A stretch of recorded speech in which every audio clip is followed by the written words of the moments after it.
Et bonjour tout le monde. Bonjour à tous et à toutes. Merci de vous joindre à nous aujourd'hui pour ce troisième volet de notre série Maîtriser l'automatisation. Je me présente, Stéphane Hort, gestionnaire de compte chez Créaform. Il m'a fait plaisir de poursuivre cette série avec vous, ayant œuvré plus de 20 ans dans le domaine. Je suis convaincu que cette rencontre sera porteuse d'idées et de perspectives utiles. Je suis accompagné aujourd'hui de mon collègue Samuel Grenier, chargé de projet en automatisation, et ensemble, nous allons explorer un sujet fascinant et de plus en plus incontournable dans le monde manufacturier, la vision industrielle. Bon, qu'il s'agisse d'inspection, de contrôle qualité ou de guidage robotique, la vision industrielle transforme nos façons de produire et d'innover. Bon, comme toujours, n'hésitez pas à poser vos questions tout au long de la présentation. Pour ce faire, vous pouvez utiliser le panneau de questions dans l'interface, généralement situé à votre droite, à la droite de votre écran. Puis nous prendrons un moment à la fin pour répondre à vos questions avec plaisir. Alors, sans plus attendre, plongeons ensemble dans le monde de la vision industrielle. D'abord, ce webinaire vise à offrir aux participants une compréhension claire et structurée des principes fondamentaux de la vision industrielle. Ensuite, nous explorerons ensemble comment identifier et sélectionner les technologies de vision les plus adaptées selon les contextes d'application spécifiques. Enfin, nous approfondirons les cas d'usage concret, les domaines d'application variés de la vision industrielle, afin d'illustrer son impact réel dans le monde manufacturier. Depuis 2002, Créaform évolue avec audace et innovation. D'abord, une firme de services en ingénierie, elle développe dès 2005 ses propres technologies de numérisation 3D, devenant un leader en métrologie et en rétro-ingénierie. En 2013, elle rejoint Amtech, ça accélère notre expansion mondiale. L'acquisition de Crank Software en 2021 marque notre entrée dans le développement logiciel. Et en 2024, l'acquisition de Vertec renforce notre offre en projection laser. Aujourd'hui, Créaform poursuit sa croissance, toujours guidée par la même ambition, repousser les limites de l'innovation.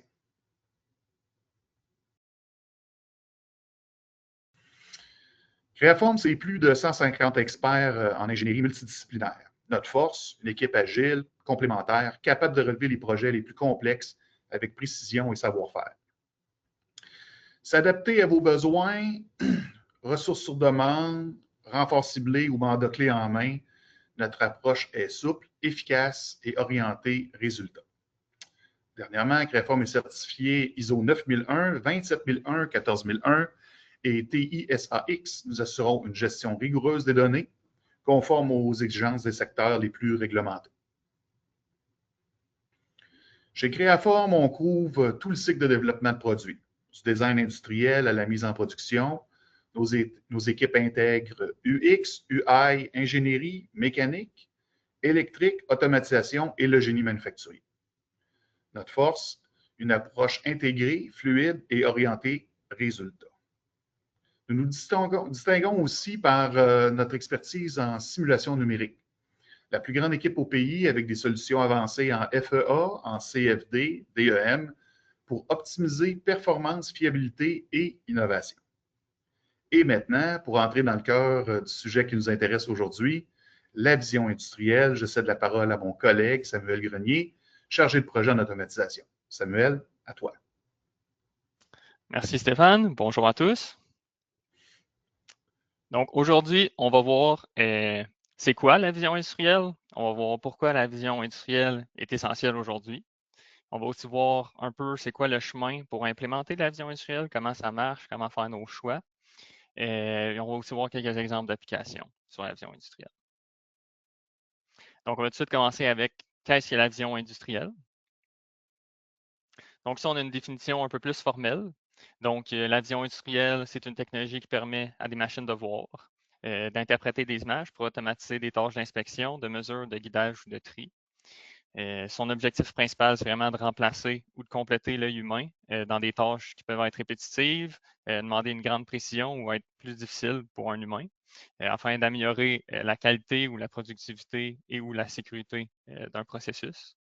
Ces domaines d'application sont très larges. Donc, on peut parler fabrication assemblage en usine, on peut parler d'agroalimentaire, de pharmaceutique, il y a des applications en automobile, en logistique, en triage. Je pourrais construire comme ça pendant vraiment longtemps. Les applications sont pratiquement infinies. L'exemple le plus simple qu'on peut s'imaginer pour de la vision industrielle, ça serait une caméra au-dessus d'un convoyeur qui regarde une pièce passer. On regarderait si la pièce est bonne ou non pour ensuite décider si on la garde ou si on la rejette. Ici, on peut voir les composantes, je dirais, principales d'un système de vision industriel régulier. Donc, en premier lieu, on a la caméra. Il y a plusieurs types de caméras. On va passer à travers différents types un peu plus loin dans la présentation, mais on peut parler ici de caméra 2D, 3D, thermique, hyperspectrale. Ensuite, on va avoir l'optique. Donc, l'optique, c'est ce qui va nous permettre de déterminer le champ de vision de la caméra puis sa précision. Il y a différents types de lentilles. Il y en a qui nous permettent d'avoir un point focal précis. D'autres, on peut changer le focus, donc avoir un point focal variable. On va ensuite avoir des capteurs et cartes d'acquisition. Donc, ça, c'est vraiment ce qui va convertir les signaux optiques en données numériques. C'est ce qui est un peu interface entre la caméra et le système de traitement. Ensuite, on va avoir l'éclairage, donc l'environnement, la luminosité. Il y a plusieurs types d'éclairage qu'on peut avoir aussi. Il faut vraiment adapter l'éclairage selon la surface de notre objet ou de sa couleur ou même de sa texture. Donc, ça va dépendre de qu'est-ce qu'on fait. Et ensuite, au bout de la ligne, on a évidemment le logiciel de traitement d'image. Donc, si on veut analyser les images capturées, il nous faut un logiciel en bout de ligne.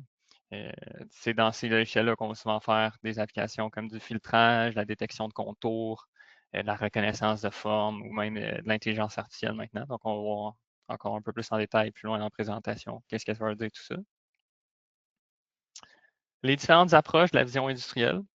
Donc, l'approche la plus classique, c'est évidemment de la vision 2D. Donc, on va venir utiliser des images planes pour faire toutes sortes de choses, de la détection de défauts, comme des fissures, des rayures, des bosses sur différents types de matériaux. On peut avoir de l'inspection d'assemblage. Donc, est-ce qu'il y a des éléments en trop sur mon assemblage? Est-ce qu'il en manque? On peut faire des compteurs de pièces. Donc, comme on peut voir sur l'image, ici, on pourrait compter des vis, compter différents types de pièces qui défilent sur un convoyeur. On pourrait avoir de la classification. Donc, classer des choses par couleur, par forme, même par température, si on va dans le cas de la vision thermique. On pourrait avoir de la lecture de code, donc des codes barres, des codes QR, de la vérification d'étiquetage, est-ce qu'il est bien positionné, est-ce que c'est le bon contenu, est-ce qu'il y a les bonnes dates d'expiration. On peut aussi faire de la mesure de dimension 2D, donc une longueur ou une largeur de pièce, par exemple, ou même du contrôle de remplissage. Donc, si on prend, mettons, une bouteille d'eau sur un convoyeur, on peut regarder est-ce qu'il y a assez d'eau dans la bouteille. Ensuite, un peu plus récent, moins classique que la vision 2D, on a la vision 3D. Donc, on vient ajouter une complexité. Donc, on vient également capter une profondeur. Donc, la vision 3D nous permet d'avoir la profondeur et d'avoir un peu une idée de la forme des objets grâce à différentes techniques. Les principales sont la triangulation. Donc, avec un capteur laser, une caméra, on peut venir identifier des profondeurs. On a aussi de la stéréoscopie. Donc, deux caméras différentes placées dans des angles différents qui viennent un peu imiter les yeux humains. Donc, on a vraiment deux angles différents qui nous permettent de reconstruire une profondeur sur nos images.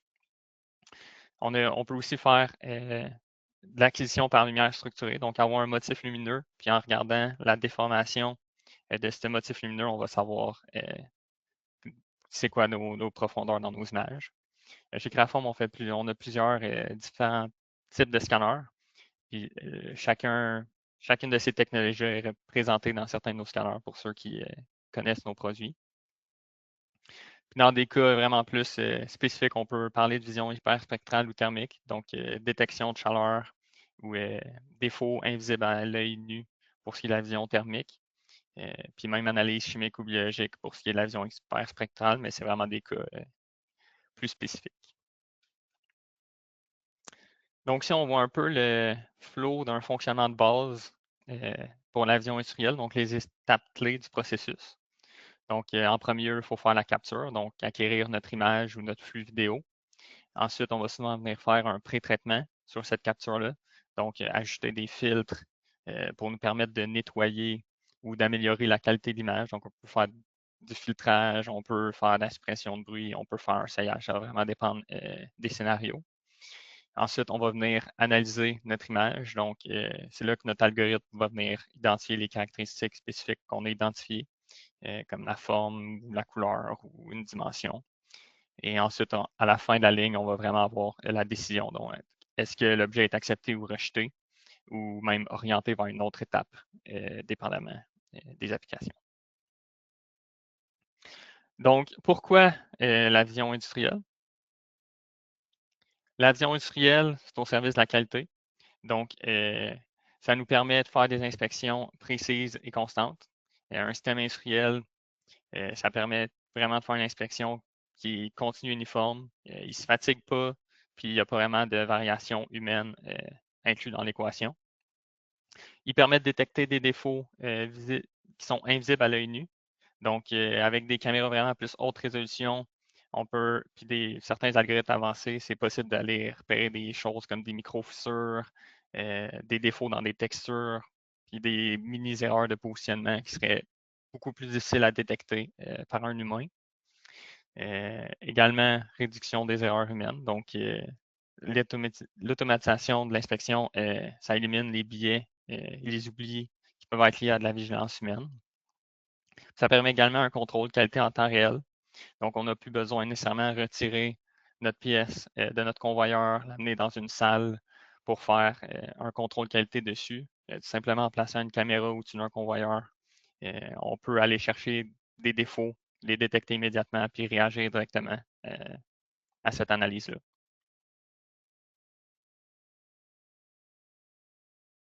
Optimisation des performances. Donc, l'inspection par vision industrielle, ça peut être très rapide.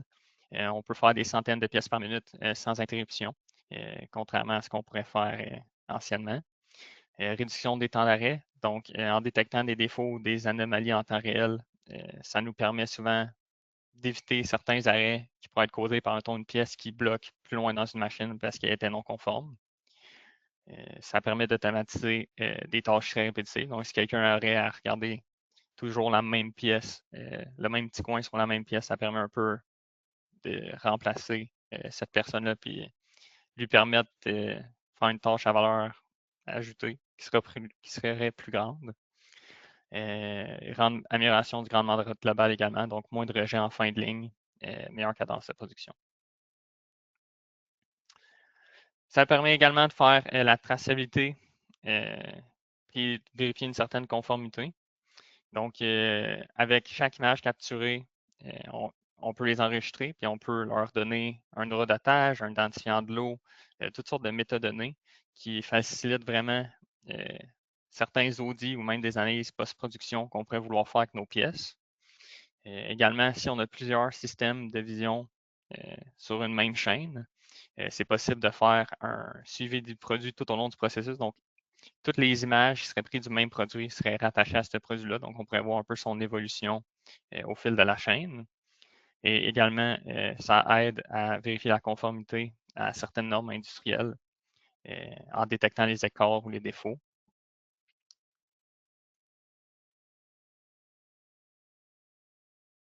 Donc, comment on implémente ça, la vision industrielle? Donc, ça se fait vraiment en plusieurs étapes. La première étape qui est très importante, c'est d'analyser les besoins. Donc, si on ne connaît pas les besoins du client, c'est vraiment difficile d'arriver à un système qui lui convient. Donc, quand on parle d'identification des objectifs, on va vraiment parler, est-ce qu'on veut venir inspecter quelque chose, juste prendre une mesure, on veut faire du guidage, est-ce qu'on veut, quel genre de contraintes on a au niveau convoyeur, est-ce qu'on regarde la vitesse, est-ce qu'on regarde l'environnement, toutes sortes de critères de qualité comme ça. Ensuite, il va falloir faire la traduction des besoins en requis techniques pour pouvoir ensuite aller faire notre choix des composantes. Donc, le choix des composantes, on va voir un peu plus loin comment on choisit la caméra, mais tout le choix des différentes composantes va se faire en fonction des requis de base. Ensuite, on va avoir le développement du logiciel, donc la création ou la configuration des différents algorithmes de traitement d'image, puis la calibration de leurs paramètres et même de l'entraînement IA selon les cas. Ensuite, on va passer aux tests et validations. Donc, simulation en conditions réelles, ajustement sur place. Est-ce que notre algorithme répond aux performances requises? Donc, est-ce qu'on a des taux de détection suffisants? Est-ce qu'on a trop de faux positifs? Est-ce qu'on va assez vite? Est-ce que le système est trop lent? Toutes sortes de petits ajustements comme ça. Puis ensuite, on va faire le déploiement et la maintenance. Donc, vraiment intégrer le système de vision industrielle à une ligne de production, former les opérateurs si besoin il y a, et mettre en place les procédures de maintenance et de suivi pour être sûr que ce système-là reste en marche aussi longtemps que possible.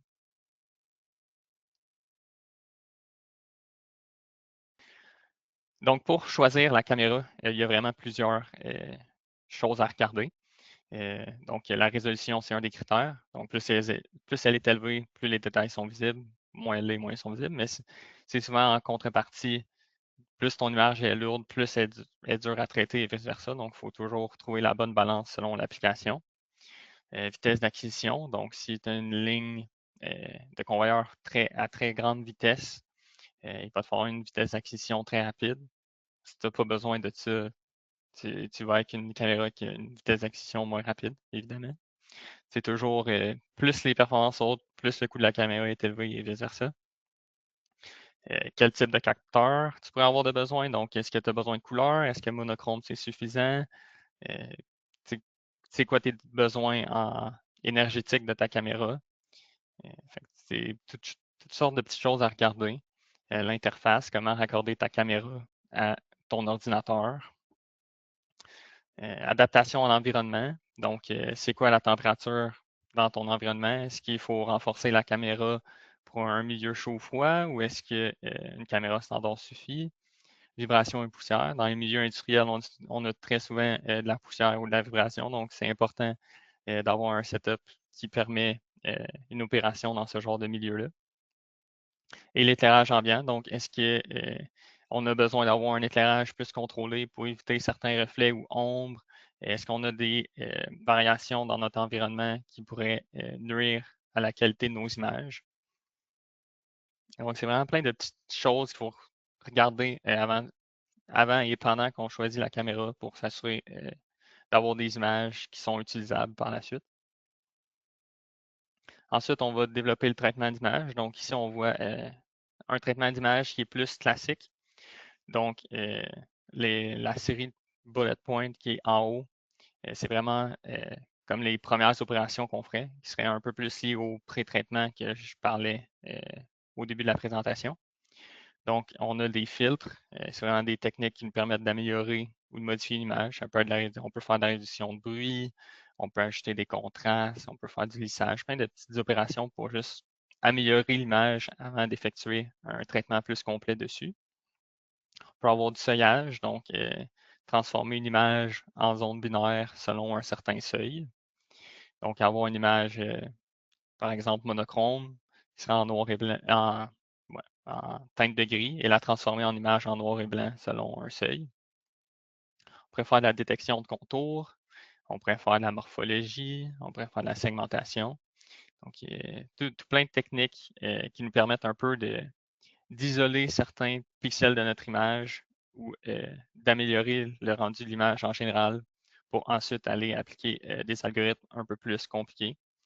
Donc, ces algorithmes étant par exemple de l'identification de motifs. Donc, on peut reconnaître des formes ou des caractéristiques spécifiques. On peut parler de trous, on peut parler de rayures, on peut parler de logos, on peut parler d'un peu n'importe quoi. On peut faire de la comparaison avec des modèles de référence. Donc, vérifier la conformité d'un objet en le comparant à comme son modèle standard ou une image de référence. On peut également faire de la classification, donc attribution d'une catégorie à un objet ou à une image complète. Donc, ça peut être pièce conforme, non conforme, ça peut être un type de défaut, ça peut être un type de pièce. Donc, possiblement, souvent celle-là va être liée à de l'IA. On va voir sous peu comment on implémente ça de l'IA. Puis on peut également faire du décompte. Donc, tout simplement compter combien d'objets passent sur le convoyeur, et que ce soit pas mal n'importe quel type d'objet.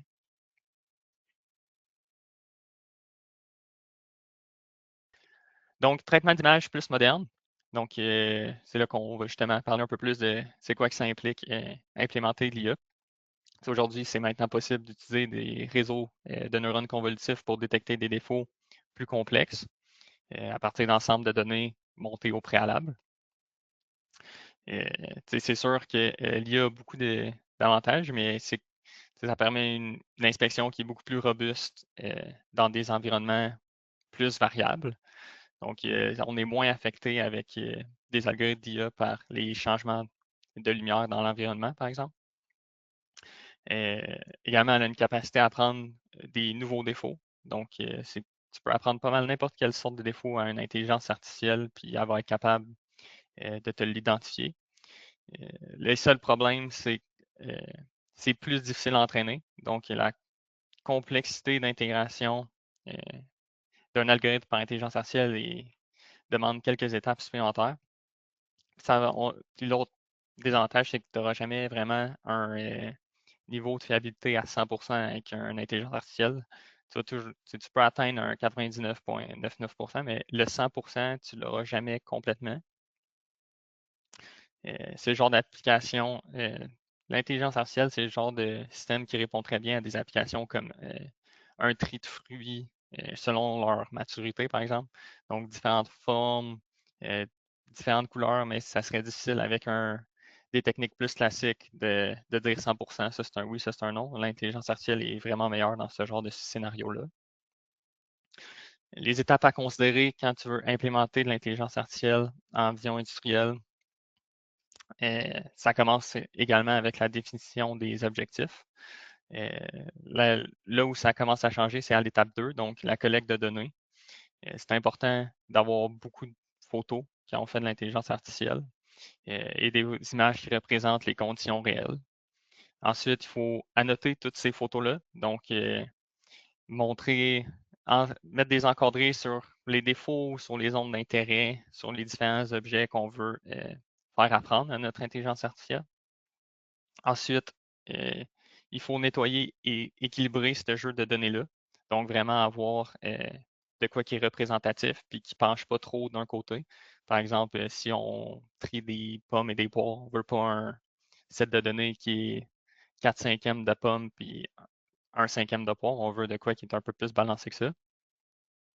Ça, il faut faire le choix des algorithmes et de l'architecture. Donc, ça va souvent dépendre de la vitesse à laquelle il faut travailler. Donc, choisir l'algorithme pour être assez vite pour l'application, puis le plus précis possible. Ensuite, il va falloir entraîner le modèle ou l'algorithme qu'on a choisi. Donc, vraiment diviser notre ensemble de données en tests, en ensemble d'entraînement, de tests et de validation pour venir entraîner notre intelligence artificielle et ajouter ces hyperparamètres pour vraiment optimiser sa précision. Et finalement, on va pouvoir ensuite intégrer cette intelligence-là qui est entraînée à notre ligne de vision industrielle. Euh, donc, vraiment déployer le modèle dans le logiciel de traitement d'image ou avec le logiciel de traitement d'image et assurer la compatibilité avec tout le reste.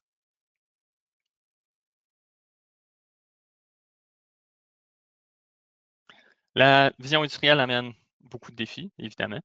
Donc, la complexité d'intégration. Donc, chaque application nécessite sa configuration. Il y a comme pas deux.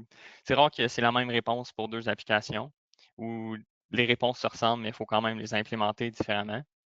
Fait que ça peut allonger les délais de mise en œuvre puis rendre la conception un peu plus difficile. On peut parler de la sensibilité à l'environnement. Dans certaines applications, des petites variations de lumière, de la poussière, des vibrations, ça peut vraiment venir défaire ton algorithme de vision, y nuire beaucoup. On peut aussi parler de maintenance et de calibration. Donc, certains systèmes doivent être régulièrement nettoyés, calibrés et mis à jour pour garantir leur performance. Donc, c'est important de prendre ça en considération quand on commence ce genre de projet-là. Il faut aussi connaître les limites technologiques. Donc, on a vu, il y a beaucoup de technologies différentes qui existent. Chaque solution a une solution chaque application a une solution qui est plus idéale qu'une autre. Donc, on ne veut pas nécessairement partir dans le mauvais chemin pour se rendre compte à la fin que cette technologie-là était vraiment mieux adaptée à notre situation. On peut parler d'adaptabilité aux évolutions de production. Donc, parfois, il faut avoir des systèmes qui sont prêts à s'adapter ou que c'est facile d'ajouter un produit ou d'en retirer un, par exemple, ou qu'il faut s'ajuster à différents formats ou cadences sans nécessiter nécessairement une refonte complète de tout l'algorithme de vision. Puis on peut aussi parler de scalabilité, donc possibilité d'étendre le système sur plusieurs lignes ou sites de production. Donc, il y a des solutions qui permettent de faire ça plus facilement que d'autres.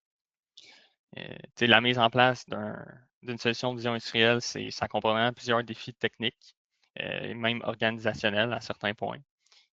Pour réduire les risques d'erreurs et garantir une intégration efficace, c'est souvent judicieux de s'appuyer sur des experts spécialisés, un peu comme Craform. Notre savoir-faire permet d'anticiper des obstacles, même d'optimiser la conception, puis d'éviter des problèmes qui peuvent être quand même assez coûteux à long terme, autant au niveau budgétaire qu'en temps, qu'en ressources.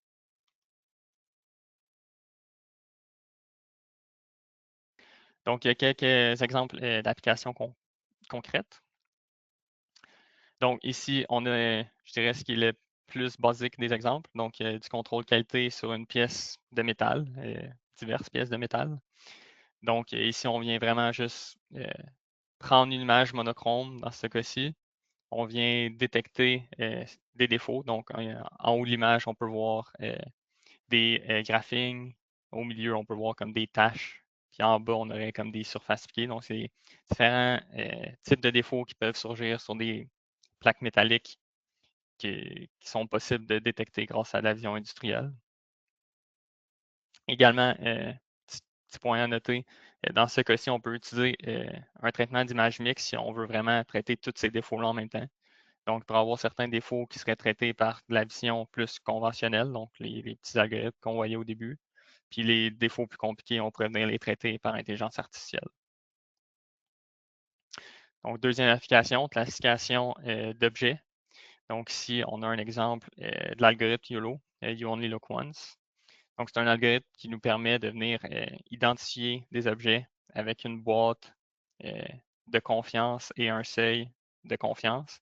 Donc, je ne sais pas à quel point vous voyez bien l'écran ou non, au niveau des chiffres, mais ici, on vient vraiment entraîner un IA à reconnaître certains objets. Donc, en haut à gauche, on voit comme un set de données pour entraîner l'IA sur lequel on est venu à noter tous les objets avec leur numéro de classe.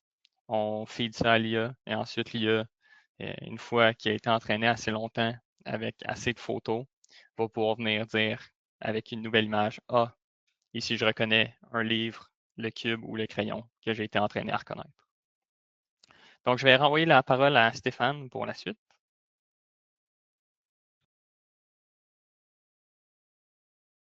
Hey, merci beaucoup, Samuel, vraiment. Comme toujours, j'ai capturé quelques petites choses, puis je vois des questions qui sont rentrées, mais avant de m'intéresser aux questions, je veux juste vous dire, pourquoi choisir de collaborer avec des experts comme nous? Bien, simplement parce que Créaform, nous sommes une équipe qu'il vous faut pour attraper ce type d'enjeu-là. On fait la preuve qu'on a une structure autour de nous, on a une stratégie qui fait en sorte que ces projets-là prennent place en temps et en délai et budget de manière efficace pour vous. Notre approche, bien, ça vous permet d'accéder ponctuellement à ces services spécialisés-là sans mobiliser vos ressources à long terme à l'interne.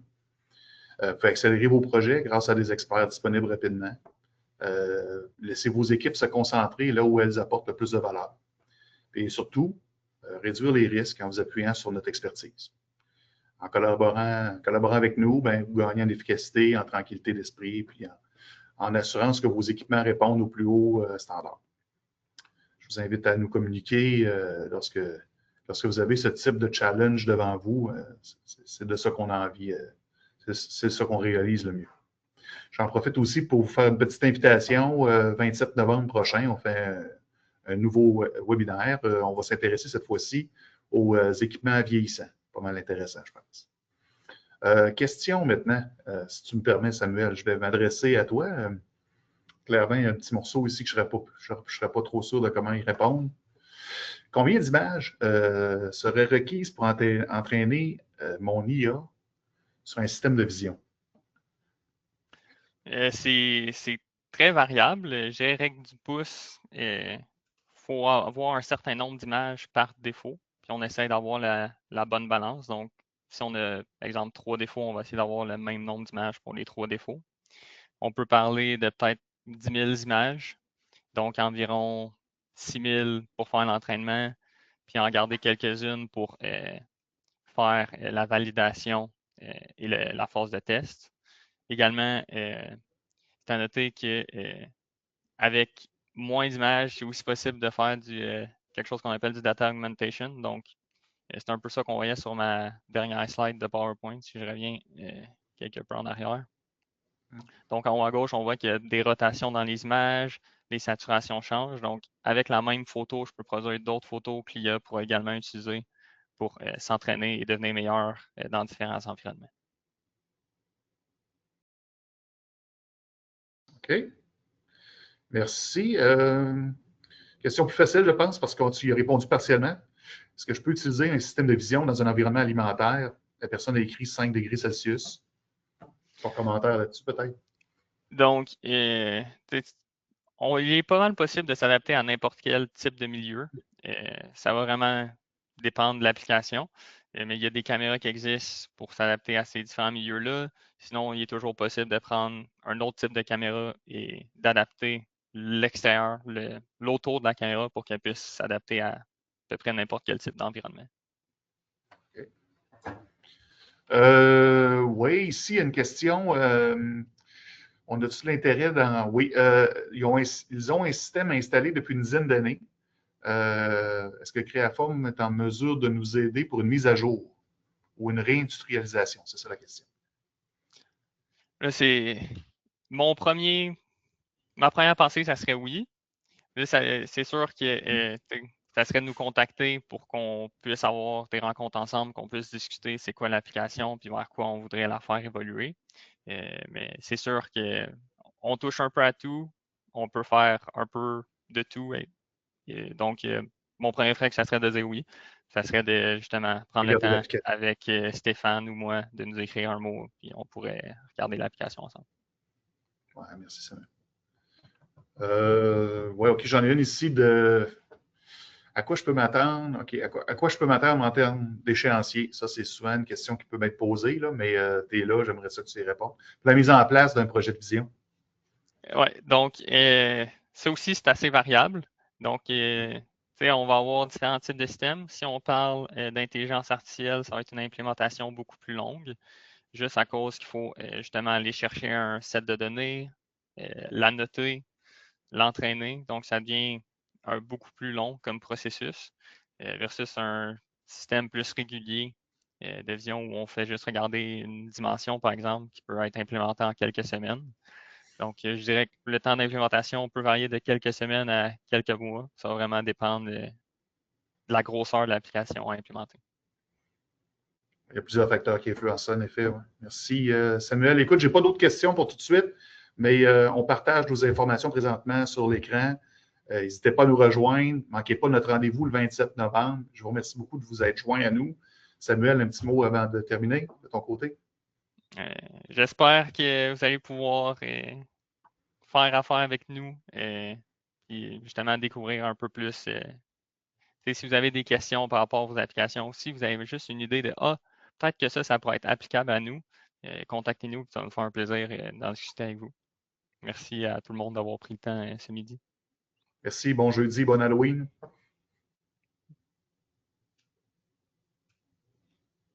Oh, il y a une question qui s'est ajoutée. Oh, Oh, on essaie-tu d'y répondre? pourquoi pas? Est-ce qu'il est possible de traiter des défauts sur des. Ah oui, des surfaces. OK, je ne m'attendais pas à celle-là. Elle vient toujours sur des surfaces réfléchissantes. Nicolas. Et c'est un peu comme Ouais, les technologies de scan qu'on utilise chez Kraform. Ça va vraiment dépendre je dirais de la couleur de la surface, puis du type de défaut.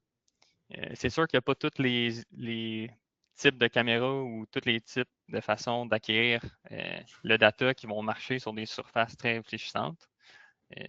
Mais il faudrait plus voir des photos de l'application en tant que telle. C'est difficile à dire. Mais il y a Juste comme ça. définitivement, Samuel, il y a définitivement des stratégies qui peuvent être mises en place pour déjouer ou en tout cas travailler avec la surface réfléchissante. Mais des tests à faire. Le classique, c'est dans l'industrie du scan, c'est beaucoup de poudrer les pièces. C'est sûr que si on peut trouver une façon de ne pas avoir à poudrer toutes nos pièces, c'est toujours plus le fun que quelques cas contraires. Parfait, merci beaucoup. Écoute, n'hésitez pas, là, on va rester sur le chat encore quelques minutes. Si vous avez d'autres questions qui vous passent en tête, gênez-vous pas ou adressez-vous directement à Samuel ou moi. Je vous souhaite un bon jeudi. Merci.